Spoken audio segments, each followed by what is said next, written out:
Well, good afternoon. Obviously, with last night's events, we're very happy to see the governor recovered and back at work today. Obviously, our thoughts and prayers were with him last night, and glad to see that he's back to health and back at it. Very sorry to hear about the ongoing challenges with prostate cancer, and we certainly wish him the best. We look forward to working with him very well over the next couple of years, and are confident that he'll work through that fine. So with that, and the other leaders may want to mention something about him as well. In response to the budget today, obviously it'll take us some time to review that. We will introduce his budget bills in the House and have hearings. I assume they'll do the same thing in the Senate, and we will work through the process. I think the good news for everyone is that I think we see some of the same problems in Minnesota. I think we see that middle-income Minnesotans aren't thriving in the way that they should be in this economy. I think we see that young learners in the state of Minnesota need some better options and some better choices to be more successful in their education careers. And frankly, I think we can do better in growing our state's economy and doing better for all Minnesotans. So I think there are some common themes that I think we will agree upon this session. We may not always agree on how to solve those problems, but I think we'll, if we keep Minnesotans at the center of our focus, I think we'll be successful and have a successful session. And I'll let the other leaders speak, and then we can take some questions. Go ahead, Senator. Yeah, thank you. Well, first of all, about last night and the governor, that was a really scary time. It was a moment where you saw Republicans and Democrats come together and pray for the governor and really stand by his side. And so that's why we didn't want to talk about anything at all last night. And then talking to the governor today and hearing that he's all right and he's moving forward, and it's a relief to all of us. And so as we go forward, now we'll talk about some of our differences and yet some of the things that we're the same on. The governor wants to focus on education and transportation. Some of those issues are similar to what he said before, and from our point of view were issues that didn't go anywhere, like the gas tax. But yet we still want to fix roads and bridges. We still want a transportation bill, and so we're going to find our way through that. And with education, we're all focused on education, and we may find different solutions again there, but those are emphases that we will have as well. But we look for tax relief as well. That's an area that Minnesotans, I think, deserve. We had a $2 billion tax increase 4 years ago. We now have a surplus, and yet the governor's proposal is to increase spending 10%, and that's just more than we think is appropriate. And then the last area that we're working on, and I say working on, is with this healthcare crisis. I think you'll find this week that we've actually passed a health insurance premium relief bill that's going to have a number of reforms in it. And what I would say about that is for 4 years we've had virtually no serious significant reforms related to health care and health insurance. You're going to see the beginning of that in these bills. And so we're very excited about where we're moving and where we'll go in the future. And I too would like to echo the remarks from the governor. The entire caucus, our thoughts and prayers are with him. It was very frightening last night, and we are so thrilled that he's doing better, and wish him a speedy recovery. That was a really unfortunate event last night, and we wish the best for him. And I would just say regarding his budget, I think the biggest concern is what Majority Leader Gazelka just mentioned. I was looking back to when I was first elected, and the Majority Leader was first elected in 2004, and I think the general fund spending was something like $28 billion. And so the proposal this year, the 10% growth, about $35 billion. I was encouraged last night when the governor talked about stability in state government and wanting to make sure that we're maintaining it and that we're finding efficiencies in government. But that growth in spending is of concern, so we will continue to work with him on that, but hope that we can find a more reasonable final number there. And then I would just say some concerns about the governor's thoughts on the public option for health care. Glad that it looks like we're going to be able to find common ground on House File 1, but concerned about what's going to happen with the ACA, and starting another potential government program at that time doesn't seem like a great idea. But looking forward to working with him to implement House File 1, hopefully very soon.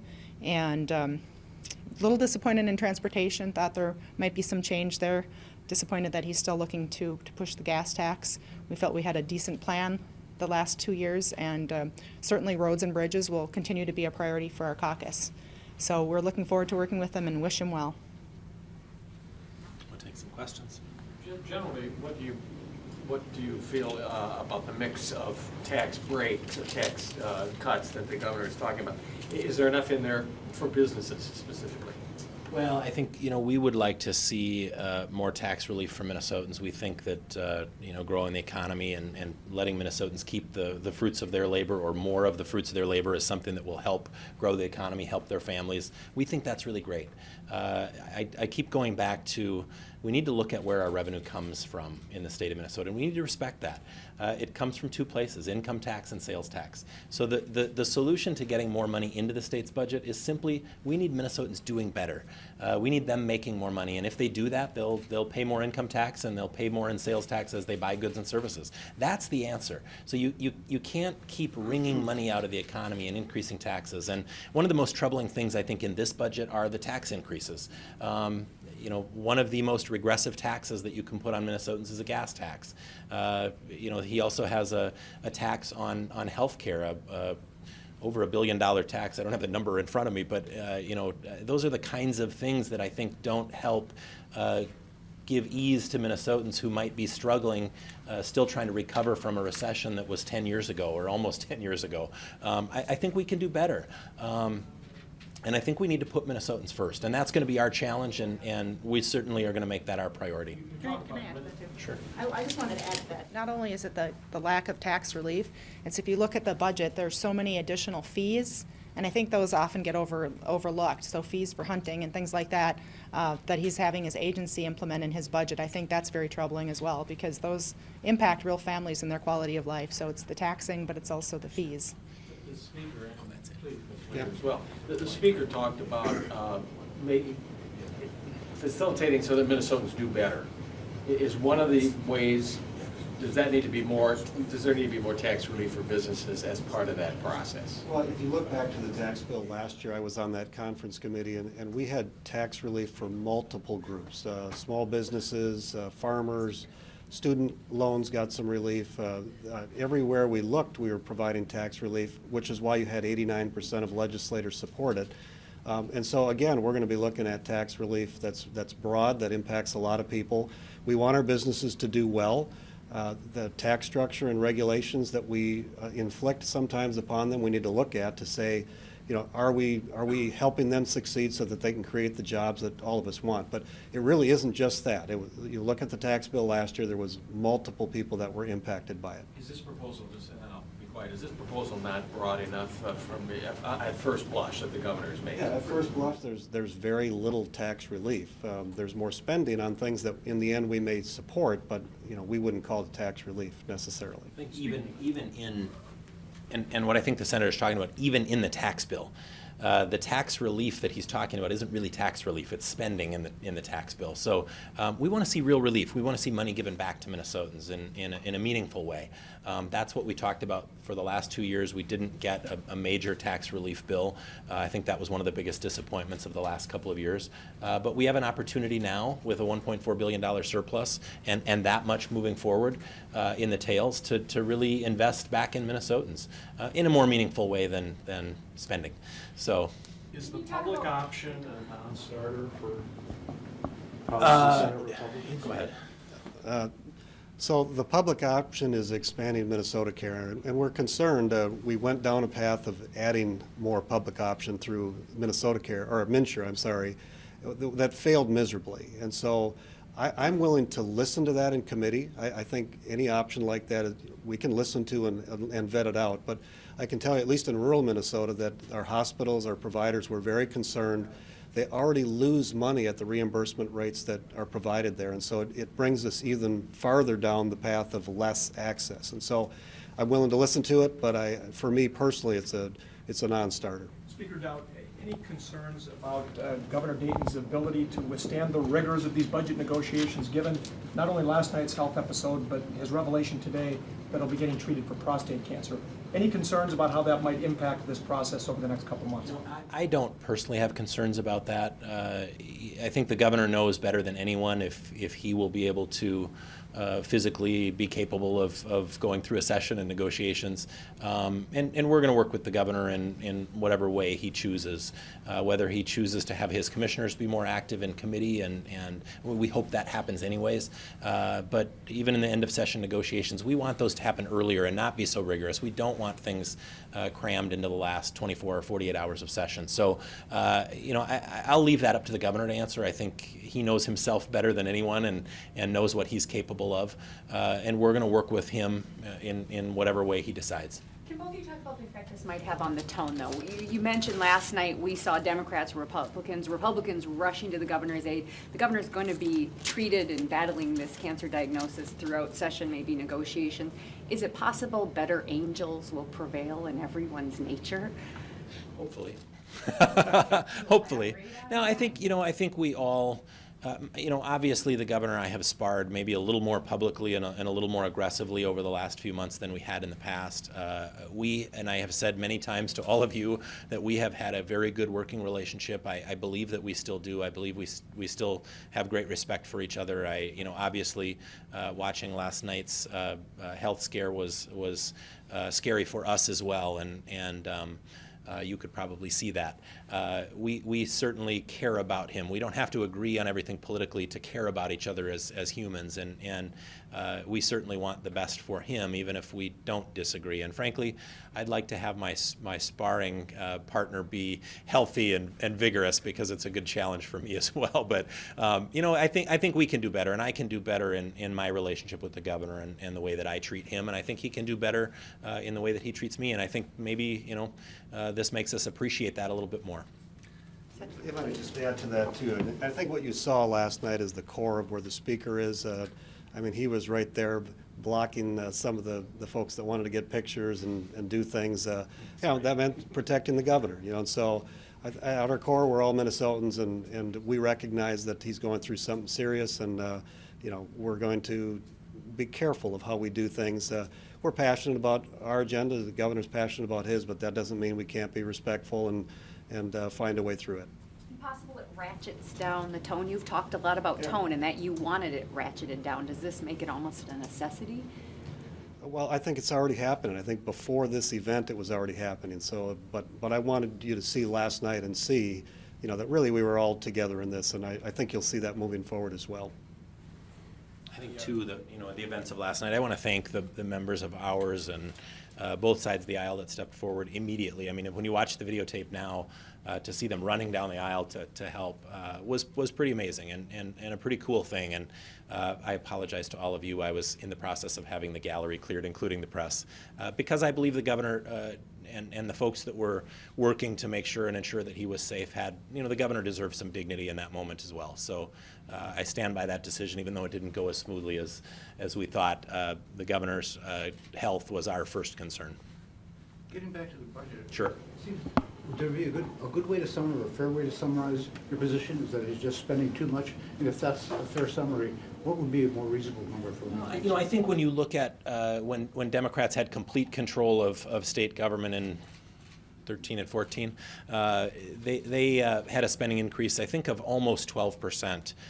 When we came in, ours was around 5%. Our spending increase, the last biennium, the current biennium that we're in, was I think the second lowest in 50 years. But it's still invested in the priorities that Minnesotans care about. And I think that's what's going to drive us more than some arbitrary number. Do we need to see X dollars of tax relief or X dollars of spending? We care more about, are we able to accomplish the priorities that we care about and still keep the spending as low as possible and still reinvest back in Minnesotans through some meaningful tax relief? That's what's going to drive our priorities. To answer your question directly, do I think 10% is too much? much? Yes. and you know, I probably think 5% is too much, but it doesn't mean it's not going to be 5% or 10%. We're going to work together through that process.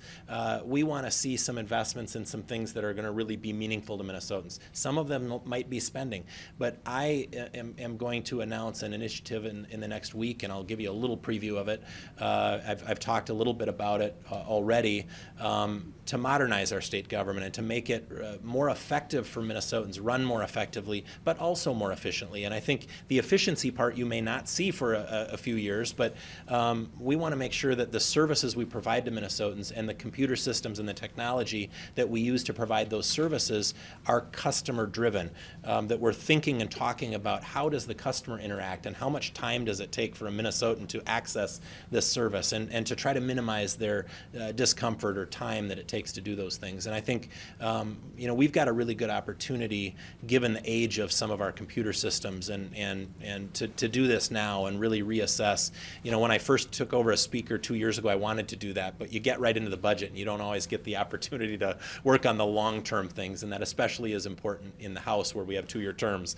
Senators often get to think on a longer term, but as my second term as speaker, I think more about what can we do to bend the curve and not only provide better services for Minnesotans, but do it more efficiently.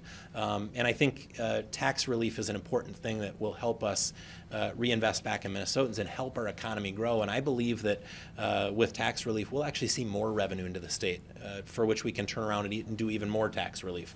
Growing the economy, creating more taxpayers, growing their incomes, which will create more income tax from each taxpayer.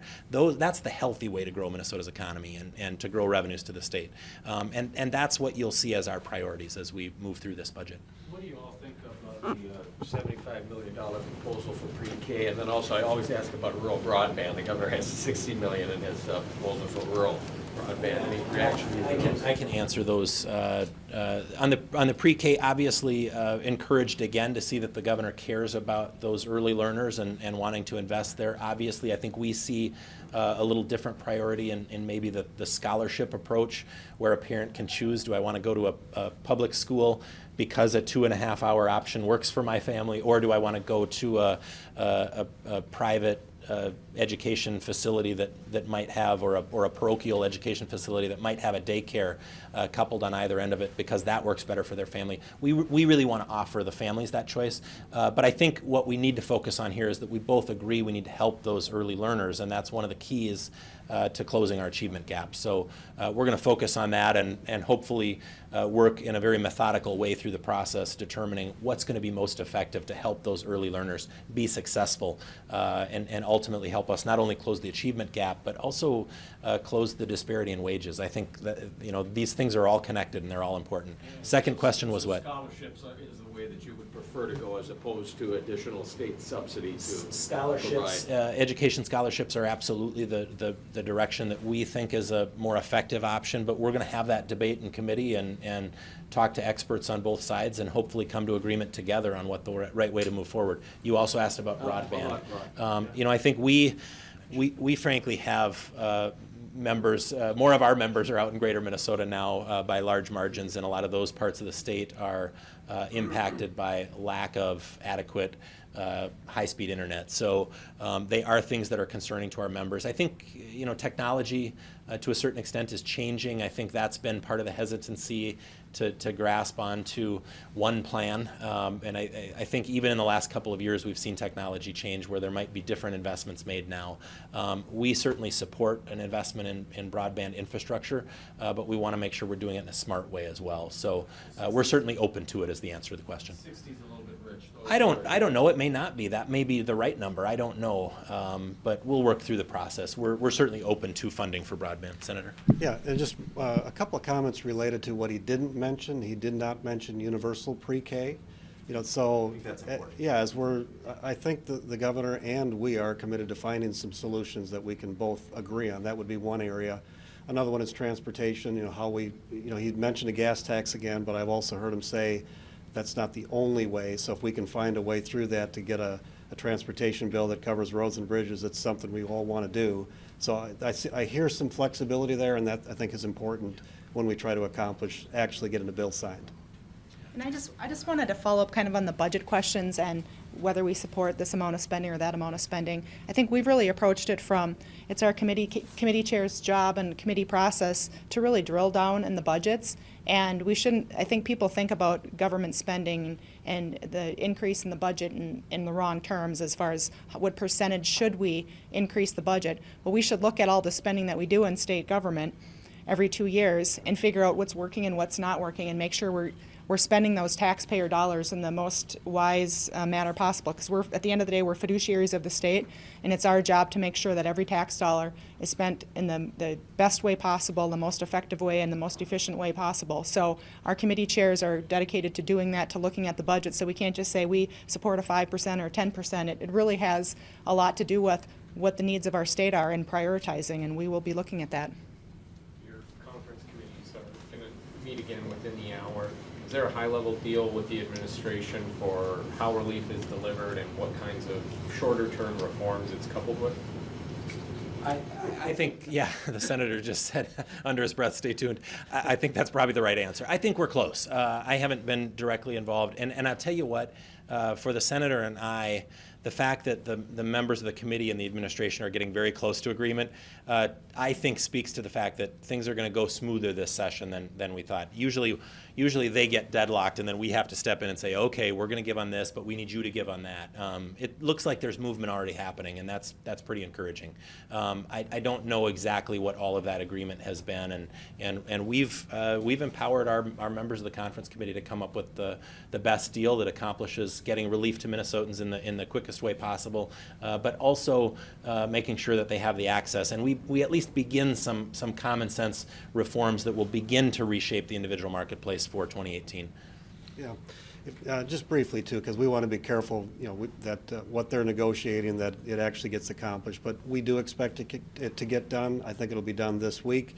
And I think that what that reflects is, first of all, you saw our first federal tax conformity bill, $21 million of tax relief. That got done, that was signed. Here's our next big issue that we had to deal with. I believe you're going to see that gets done, that gets signed. And so we're moving in a different direction, accomplishing some of the things that Minnesota has been asking us, please get this done. Speaker, when do you plan for votes on Real ID and Sunday sales? Not before this relief bill gets back to the floor. Our priority and the commitment that we've made to Minnesotans is that we're going to at least begin to solve the problem of MNsure and Obamacare and begin to right the ship on that before we embark on other priorities here. So at the very earliest, probably next week or the week after. My hope is that on the House file or Senate file 1, that we will have that back to the floor on Thursday. My hope is the Senate will pass it earlier in the day Thursday, and we'll do our repassage at our session on Thursday, so that can be on the governor's desk on Thursday evening. That's our goal, and I think we share that as a priority for Minnesotans. And you predict that bill will be one that the governor will have agreed to sign for you? Our hope is that we will get to agreement, and the governor will have committed that, yes, with these reforms in and this, I will sign the bill. That's what we're working towards. If you don't have that, will you still bring it to the floor? Conference report? I don't want to get into that. Let's see where the conference committee gets. If there's some small issue that holds things up at the end, I guess we'll have to look at that. But I don't want to speculate on what we might do. Let's let them get their work done and get as close as they can, and then we'll cross that bridge when we come to it. And I say that very honestly, that I don't know the answer because I don't specifically know what the big holdups might be. But it sounds like they're making really good progress, which is very encouraging. Has his administration sufficiently convinced you that routing this money directly through the insurance plans is the quickest and best way to deliver relief? No. But it doesn't mean we're not willing to do it. And I think that ought to tell you something. I was, I said last week I didn't believe them when they said they couldn't do, I mean, I keep joking and saying, it's too bad we don't have a big, far-reaching organization that regularly sends checks back to Minnesotans. For the governor, and this has been interesting too, for the governor to take the position of the private sector can do this more efficiently and more effectively, and we're saying, no, we think that actually, if you put your mind to it, the state could do this quicker than 8 to 12 weeks has been an interesting conundrum for us to work through. And to answer your question directly, no, they haven't sufficiently convinced us that they can't do it. I actually was somewhat offended by the January 1st of 2018 and 100 full-time employees to do it. I think that just doesn't make any sense. And we had offers from many different agencies and outside groups that said they could do it much more effectively, much more efficiently, and much quicker than that. But we are a separate constitutional arm of government, and sometimes we get pushback from the administration, and sometimes that's how they do it. Any other questions? Very good. Thank you all very much. Appreciate your time.